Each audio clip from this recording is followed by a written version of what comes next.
What's up, guys? This is Ken Kaplan at the New England Motorcycle Museum. It's Friday, and I've got some really cool stuff to go over with you here in the restoration shop. You guys are resurrecting some cool old bikes, and I've got Eric Silverio. He's probably the #1 expert in paintless dent remover. How you doing, Eric? Good, Ken, how you doing today? Excellent, excellent. Eric has invested in some really good equipment for doing paintless dent removal on vintage motorcycle tanks. Eric, show us a little bit about your process here, how you do this. Yeah, sure, my pleasure.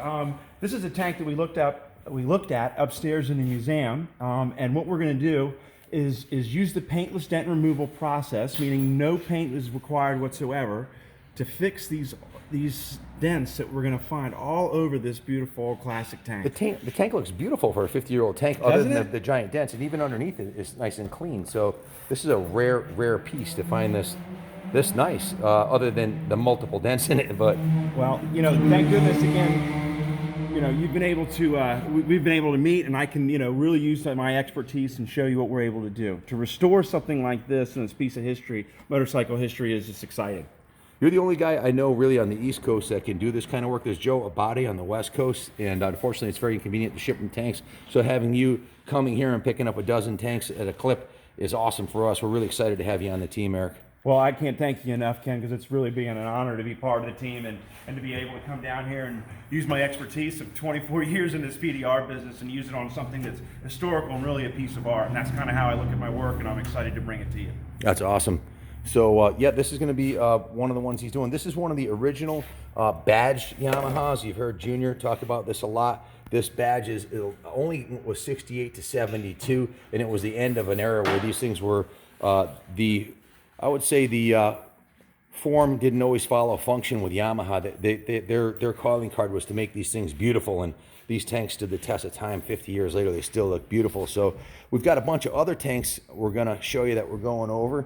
But before we jump to the next one, Eric's about to wheel out this IT200. So I just wanted to do a quick video of this before he runs it up here. This is a really special piece. Olin shocks, white power forks, billet aluminum triple clamps. This is a national caliber race weapon that's survived as a trophy bike for many years. So go ahead and take her up to the showroom, Eric. Don't want to hold them up. That's a nice looking piece. You gonna fire it up so we can hear it? Oh yeah. Good man. So yeah, we've got 1, 2, 3, 4, 5, 6 tanks, and then some more out there on the back of the table. Let's take a walk outside and look at the ones outside.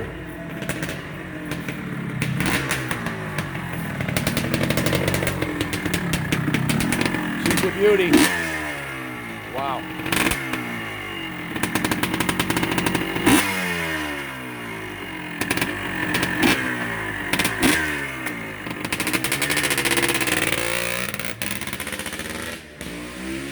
A cool piece.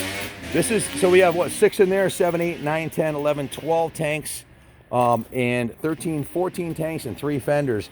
Let's take a look at some of these here. This one is a common crease in the front that is caused by the steering stop being broken. You've got a little issue right there. In this side here, what's the process for removing something like this? And stay tuned, folks. There will be I'm going to create a playlist of paintless dent removal videos. Eric's going to do time-lapse repairs where he'll do a couple hours worth of work, and we can do a time-lapse video where it'll only take a couple minutes to watch it so you can see the before and after. But give us a quick rundown of something like this. Well, again, as thick as the gauge steel is, it really is going to present a little bit of a problem. So heat and being able to really get good leverage on the dent itself is going to be crucial in fixing this kind of dent. So really, when we look underneath it, we're going to be looking for access points, access portals, such as this. The petcock itself that used to be in there is removed, so we're able to get up and really get some good leverage right on the dent itself. So this has some really good probability of coming out to be better than you would think. So we're excited about that. And once again, once we get that out, now up the crease that you pointed out earlier in the video is up towards the gas tank. So we're going to be able to use a column to protect the rim of the gas tank itself, and then we're going to be able to get a tool down here and really push that out and hopefully smooth that out, again saving the whole tank, not having to use any filler, and really bringing and restoring this old beauty. That one too, yeah.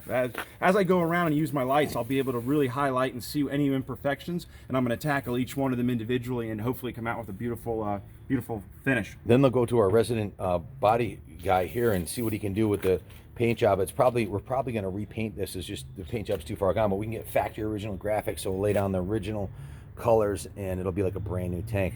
So, and this thing's caved in really badly. I mean, this is not something someone's gonna be able to do at home, I don't think, without a lot of practice. Not for the novice, that's for sure. So it's gonna be awesome watching you do this. You can see the tunnel is still straight, but the outside is pretty well caved in. So I know I've seen Joe Abate and a few other specialists in the industry actually cut the back side of the tank off to get in there, and if you can do it without doing that, that's huge. Then we've got a Kawasaki KH576. This is a typical crash damage on the side here. This is a very big dent in the side here. How's that one going to work?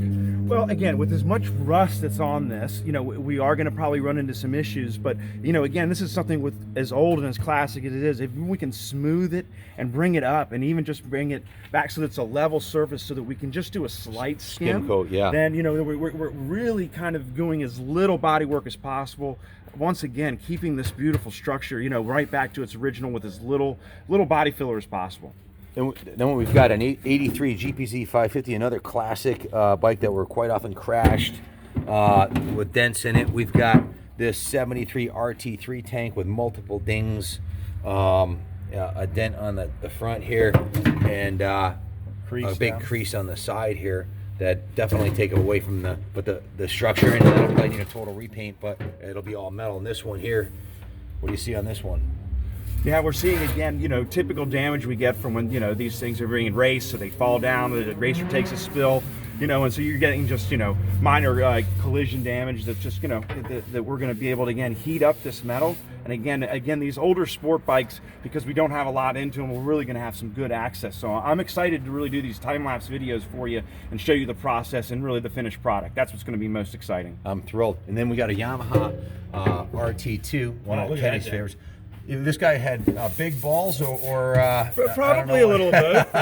looks like he had a front end accident and his left testicle is now smushed.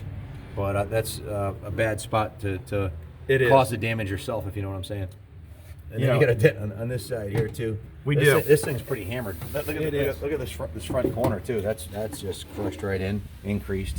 But like I said, if you can get most of it out, then our body guy can do just a tiny bit of filler on top of it and smooth it off. And you got this one's got 1, 2, 3, 4, 5. Yeah, even 6. if we can eliminate just the areas that he has to work, if we can just, you know, narrow it down to one small area instead of the whole entire tank, you know, once again we're really kind of preserving the historical value, and that's what I think really, you know, that's what's going to be so exciting about bringing PDR, you know, to these tanks and to this to the museum itself.